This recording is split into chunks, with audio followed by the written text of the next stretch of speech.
reflect the shape in each of the following pictures with the given line of reflection.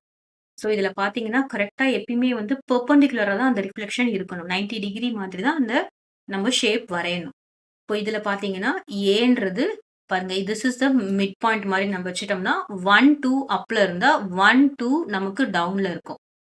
So this is the இப்ப this is the reflected shape. நம்ம இத ஏ பிரைம்னு கூட வச்சுக்கலாம். So this is the reflected shape. இப்போ இதில பார்த்தீங்கன்னா இப்போ இங்க Dன்றது இருக்கு. So this is the point அப்படின்னு வச்சுக்கிட்டோம்னா, ஸோ Dன்றது பாருங்க இந்த கொஞ்சம் தள்ளி இருக்கு. So this point will be D dash. கிளியரா? அப்புறமா Cன்ற பாயிண்ட் பாருங்க. இந்த இந்த கிரீன் பாயிண்ட்ல இருந்து 1, 2, 3, 4 பாயிண்ட் தள்ளி இருக்கு. அப்போ பாருங்க 1, 2, 3, 4 பாயிண்ட் தள்ளி நம்ம இங்க மார்க் பண்ணணும். கிளியர்? அப்புறம் ஈன்ற பாயிண்ட் பாருங்க. இங்க இருந்து 1, 2 தள்ளி இருக்கு. அப்போ இங்க இருந்து 1, 2 தள்ளி இருக்கு. நெக்ஸ்ட் Bன்ற பாயிண்ட் இங்க இருந்து 1, 2 தள்ளி இருக்கு. அப்போ இங்க இருந்து 1, 2. So this is the point B. இத நம்ம ஜாயின் பண்ணோம்னா நமக்கு எங்க வரும் பாருங்க. கொஞ்சம் என்ன பண்ணியிருக்காங்க, டு த ஸ்கேல் இல்லாம கொஞ்சம் தள்ளி தள்ளி மார்க் பண்ணியிருக்காங்க. அத தான் நம்ம பண்ண போறோம்.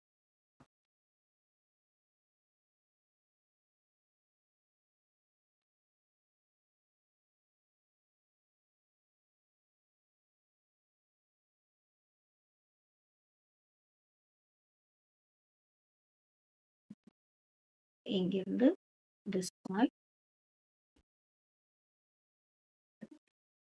கரெக்ட்டா Dன்ற பாயிண்ட் எப்படி இருக்குன்னு பாருங்க. கோயின்சைட் ஆகல. எது கூட கோயின்சைட் ஆகல? கரெக்ட்டா அந்த லைன் ஆஃப் ரிஃப்ளெக்ஷன் கூடலாம் கோயின்சைட் ஆகல. கொஞ்சம் தள்ளி தான் இருக்கு.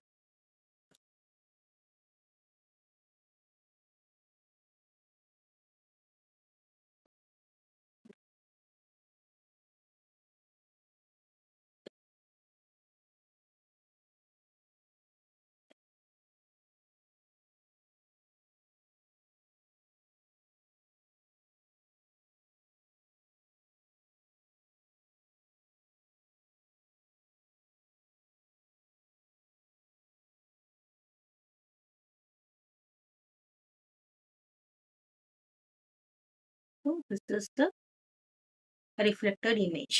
கிளியரா?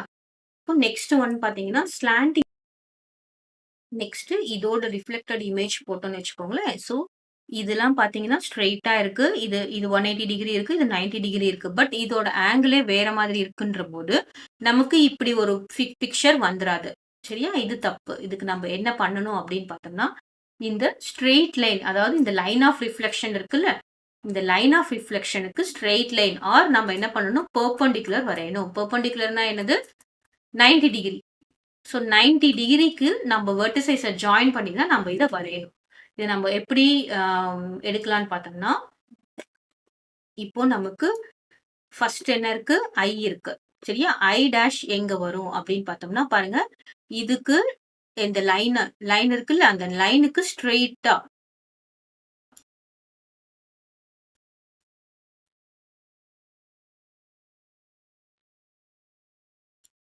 பாருங்க இந்த லைனுக்கு ஸ்ட்ரெய்ட்டானா நமக்கு இங்க வச்சிருக்கேன். அப்போ இந்த ஆங்கிள் என்ன இருக்கும் அப்படின்னு பாருங்கன்னா, ஸோ திஸ் இஸ் I.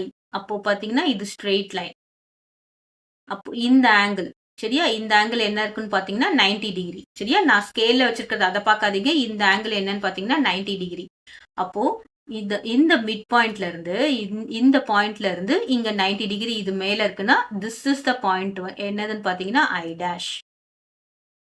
கிளியரா? இப்ப அதே மாதிரி நம்ம F பார்த்தீங்கன்னா ஸ்ட்ரெய்ட் லைன் தான் வரையணும். இங்க இருந்து இந்த லைனுக்கு ஸ்ட்ரெய்ட்டா ஒரு லைன் வரையறோம். வரைஞ்சிட்டு எத்தனை பாயிண்ட் நமக்கு மூவ் ஆயிருக்கு பாருங்க. இங்க இருந்து இது ஹாஃப், இது 1. அதே மாதிரி இங்க பாத்தீங்கன்னா இது ஹாஃப், இதான் நமக்கு மிட் பாயிண்ட் மாதிரி. சரியா? இதுதான் நமக்கு மிட் பாயிண்ட் மாதிரி. இங்க ஹாஃப், இங்க 1 ஃபுல்லா இருக்கு. இங்க ஹாஃப், இங்க 1 ஃபுல்லா இருக்கு. அப்போ நமக்கு எஃப் டேஷ் எங்க வரும்னு பாத்தீங்கன்னா இங்க வரும். கிளியரா? அந்த வெர்டிசைஸ்க்கு கரெக்டான லைன் நம்ம வரையணும். அப்புறமா ஹெச் பாருங்க. ஸ்ட்ரெயிட் லைன் வரையணும். பாதி பாதி எங்கேயும் வரைஞ்சிடக்கூடாது. இப்போ நான் ஸ்ட்ரெயிட் லைன் இங்க வரையறேன். 90 டிகிரி வரையறேன். இப்போ இப்போ இதுல பார்த்தீங்கன்னா, ஹெச்‌க்கு ஐக்கும் ஸ்ட்ரெய்ட்டா இருக்கு. அதுக்கு நம்ம என்ன பண்றோம் பாருங்க. திஸ் இஸ் அவர் பாயிண்ட் அப்டின்னா, ஸோ 1, 2 மேல மூவ் ஆயிருக்கு. அப்ப இங்க என்ன இருக்கும் பாருங்க. 1, 2 கீழ மூவ் ஆயிருக்கும். So this is H dash. இது என்னன்னு பார்த்தீங்கன்னா, ஹெச் டேஷ்.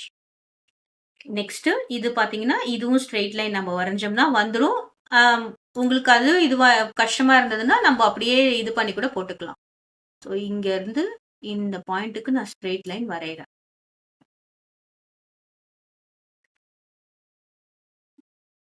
அப்போ பாருங்க, ஹெச்ல இருந்து ஒரு பாயிண்ட் அண்ட் 1 ஒண்ணே முக்கா பாயிண்ட். அப்போ ஹெச்ல இருந்து ஒரு பாயிண்ட், அப்போ இந்த point. So this is your G dash. கிளியரா? இப்போ நம்ப இத ஜாயின் பண்ணினோம்னா, நமக்கு என்ன வரும்னு பார்த்தீங்கன்னா, ரிஃப்ளெக்டட் ஷேப் வரும். ஸோ ஐயும் ஹெச் ஐ டேஷும், ஹெச் டேஷும் எப்படி இருக்கு அப்படின்னு பார்த்தோம்னா, this is as usual straight லைனா தான் இருக்கு. அதே மாதிரி ஐ டேஷும், எஃப் டேஷும் எப்படி இருக்குன்னு பார்த்தீங்கன்னா, ஸ்ட்ரெய்ட் லைனா தான் இருக்கு.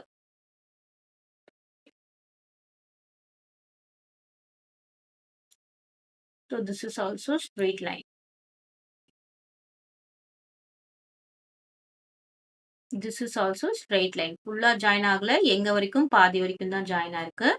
அதுக்கப்புறம் நம்ம எஃப்‌க்கும் ஜி அதாவது எஃப் பிரைம்க்கும் ஜி பிரைம்க்கும் எப்படி இருக்கு அப்படின்னு பார்த்தீங்கன்னா, it is a slanting line. கரெக்ட்டான பாயிண்ட்ல மூவ் ஆகாம பாதி பாயிண்ட்ல மூவ் ஆயிருக்கு.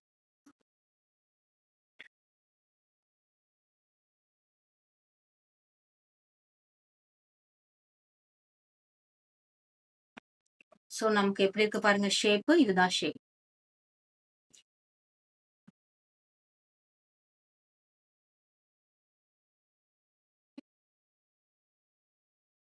சரியா? நம்ம இத எப்படி கரெக்ட் பண்ணிக்கலாம்னு பார்த்தீங்கன்னா, ஐயும் எஃப்பும் 1 பாயிண்ட், 2 பாயிண்ட். ஐயும் எஃப்பும் 1 பாயிண்ட், 2 பாயிண்ட். சரியா? ஐயும் ஹெச்சும் எவ்வளோ? 1, 2, 3 பாயிண்ட். இங்க வந்து 1, 2, 3 பாயிண்ட். ஜியும் ஹெச்சும் 1க்கு மேல. அப்புறம் எஃப்‌க்கும் ஜிக்கும் பார்த்தீங்கன்னா 1, 2 3ர்ட்ல இருக்கு. அதே மாரி 1, 2 3ர்ட்ல இருக்கு. So this is the reflection. நம்போ இது இப்படி இருக்குன்றதுனால இதே மாதிரி இந்த சைடு இப்படின்னு போட்டுறக்கூடாது. அது தப்பாயிடும். We have to draw the reflection correctly.